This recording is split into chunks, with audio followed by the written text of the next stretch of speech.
CPM party general secretary സ്ഥാനത്തേക്ക് ആദ്യ പരിഗണന എം.എ. ബേബിക്ക്. കേരള, തമിഴ്നാട്, തെലങ്കാന ഘടകങ്ങളുടെ പിന്തുണയാണ് എം.എ. ബേബിക്കുള്ളത്. ഡൽഹി കേന്ദ്രീകരിച്ച് പ്രവർത്തിച്ച് പരിചയമുള്ള ധാവ്ലയെ ജനറൽ സെക്രട്ടറിയാക്കുന്നത് ഗുണം ചെയ്യുമെന്ന് ബംഗാൾ ഘടകം. കേന്ദ്ര കമ്മിറ്റിയിലേക്ക് കേരളത്തിൽ നിന്ന് ടി.പി. രാമകൃഷ്ണൻ, മന്ത്രി Muhammad Riyas, doctor T N. Seema, Dineshan Puthalath, P K. Sainaba, J. Mercykuttyamma എന്നിവരും പരിഗണനയിലുണ്ട്. കണ്ണൻ നായർ വിശദാംശങ്ങളുമായി നമുക്കൊപ്പം ചേരുന്നു. Kannan, good morning. EMSന് ശേഷം പാർട്ടി ജനറൽ സെക്രട്ടറി സ്ഥാനത്തേക്ക് ഒരു മലയാളി വരാനുള്ള സാധ്യതയുണ്ട്. ആരൊക്കെയാണ് പരിഗണനയിൽ? തീർച്ചയായും EMSന് ശേഷം എം.എ. ബേബി പാർട്ടിയുടെ ജനറൽ സെക്രട്ടറി ആകുമെന്നുള്ളതാണ് ഒരു വിലയിരുത്തൽ. ഇന്ന് എം.എ. ബേബിയുടെ 71ാം പിറന്നാളാണ്. അതിനുശേഷം നാളെയാണ് ജനറൽ സെക്രട്ടറി തെരഞ്ഞെടുപ്പ്. ഒരു പിറന്നാൾ സമ്മാനമായി അദ്ദേഹം ജനറൽ സെക്രട്ടറി ആകുമോ എന്നുള്ള ഒരു കൗതുകം നമുക്ക് മുന്നിലുണ്ട്. അദ്ദേഹത്തിൻ്റെ 2012 എം.എ. ബേബി പോൾ ബ്യൂറോയിലേക്ക് എത്തിയത്. മുതിർന്ന നേതാവാണ്, രാജ്യസഭാ അംഗമായി പ്രവർത്തിക്കുകയും അതുപോലെ തന്നെ സംസ്ഥാന മന്ത്രിയായി പ്രവർത്തിക്കുകയും ഒക്കെ തന്നെ ചെയ്തതാണ്. ബൃന്ദാക്കാരാട്ട്, പ്രകാശ് കാരാട്ട് അടക്കമുള്ള ഒരു തലമുറയിലെ നേതാക്കന്മാർ മൊത്തം ഒഴിയുമ്പോൾ അതുപോലെ പാരമ്പര്യമുള്ള ഒരു പ്രവർത്തന പാരമ്പര്യമുള്ള ഒരാൾ വരണമെന്നുള്ളത് തന്നെയാണ് കേരള ഘടകം, തമിഴ്നാട് ഘടകം, തെലങ്കാനയിലെ ഒരു വിഭാഗം നേതാക്കൾ അവരുടെയൊക്കെ തന്നെ ഒരു ആവശ്യം. അതുകൊണ്ട് തന്നെയാണ് എം.എ. ബേബിയുടെ പേരുള്ളത്. അതുപോലെ തന്നെ സജീവമായി പരിഗണിക്കുന്ന പേരാണ് കർഷക നേതാവ് കൂടിയായിട്ടുള്ള ഡൽഹി കേന്ദ്രമായി പ്രവർത്തിക്കുന്ന മഹാരാഷ്ട്രയിൽ നിന്നുള്ള കേന്ദ്ര കമ്മിറ്റി അംഗം അശോക് ധാവ്ളെ.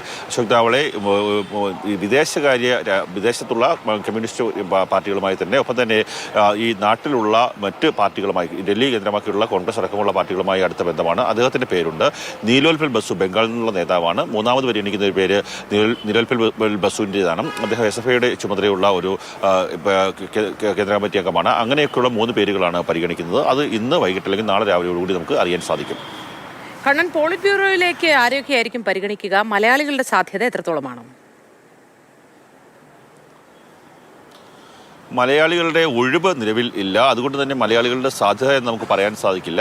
പുതുതായി ഒരു ആളെ ഉൾപ്പെടുത്തുകയാണെങ്കിൽ മാത്രമായിരിക്കും EP ജയരാജന് ഒരു അവസരം ഉണ്ടാകുക. പോളിറ്റ് ബ്യൂറോയിലേക്ക് U വാസുകി, തമിഴ്നാട്ടിൽ നിന്നുള്ള പ്രമുഖ നേതാവായിട്ടുള്ള കർഷക നേതാവായിട്ടുള്ള U വാസുകി പോളിറ്റ് ബ്യൂറോയിലേക്ക് എത്തും എന്ന് ഏകദേശം ഉറപ്പായിട്ടുണ്ട്. രണ്ടാമത് ഉള്ളത് ഡോക്ടർ കെ ഹേമലത. CITUവിൻ്റെ ദേശീയ പ്രസിഡന്റാണ്. ദേശീയ ട്രേഡ് യൂണിയൻ രംഗത്തേക്ക് എത്തിയിട്ടുള്ള നേതൃപദവിയിലേക്ക് എത്തിയിട്ടുള്ള വനിതാ നേതാക്കന്മാരിൽ ഏറ്റവും പ്രധാനപ്പെട്ട ആളാണ്. അവർ കേന്ദ്ര കമ്മിറ്റിയിലേക്ക് PBയിലേക്ക് എത്തുമെന്നുള്ളത് ഉറപ്പാണ്. കാര്യം 2 വനിതാ ഒഴിവാണുള്ളത്. അതിൽ ഒന്ന് സുഭാഷിണി അലി, 2 ബൃന്ദാക്കാരാട്ട്. അതിന് പകരമായി U വാസുകി, കെ ഹേമലത, ഒപ്പം തന്നെ മൂന്നാമത് ഞാൻ നേരത്തെ സൂചിപ്പിച്ച അശോക് ധാവ്ളയുടെ ഭാര്യ മറിയം ധാവ്ളെ. അവർ SFIയുടെ പഴയകാല തീപ്പരി നേതാവാണ്. ഇപ്പോൾ കേന്ദ്ര കമ്മിറ്റി അംഗമായി പ്രവർത്തിക്കുന്ന ആളാണ്. അവരും എത്താൻ സാധ്യതയുണ്ട് എന്നുള്ളതാണ് നമുക്ക് മനസ്സിലാക്കുവാൻ സാധിക്കുന്നത്.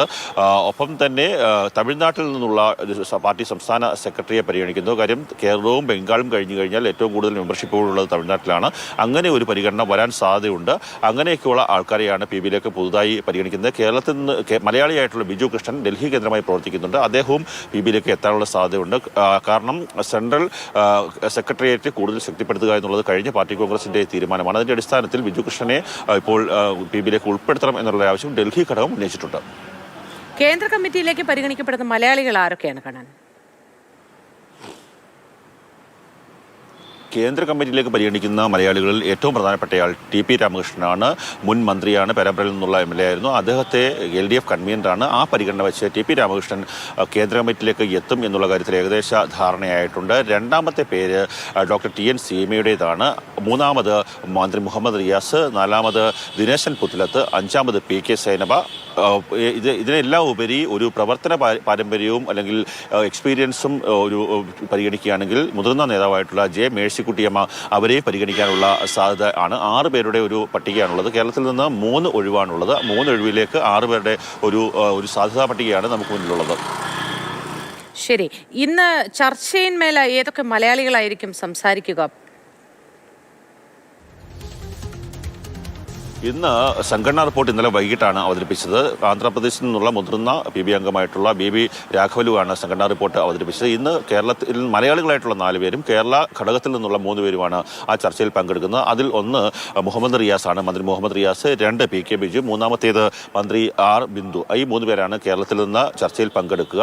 ഒപ്പം തന്നെ മലയാളിയായിട്ടുള്ള സുകന്യ, അത് മഹിളാ അസോസിയേഷന്റെ നേതാവ് എന്ന നിലയിൽ അവർ കേന്ദ്ര തലത്തിൽ പങ്കെടുക്കുന്നുണ്ട്. അങ്ങനെ 4 മലയാളികൾ ഈ ചർച്ചയിൽ പങ്കെടുക്കുന്നുണ്ട്. ഇന്ന് വൈകിട്ടോടുകൂടിയായിരിക്കും ചർച്ച അവസാനിക്കുക. നാളെ സംഘടനാ റിപ്പോർട്ടിന്മേലുള്ള മറുപടി ഉണ്ടാകും. അതിനുശേഷമായിരിക്കും പുതിയ കേന്ദ്ര കമ്മിറ്റിയെ പിന്നീട് പാർട്ടി ജനറൽ സെക്രട്ടറിയെയും തിരഞ്ഞെടുക്കുക.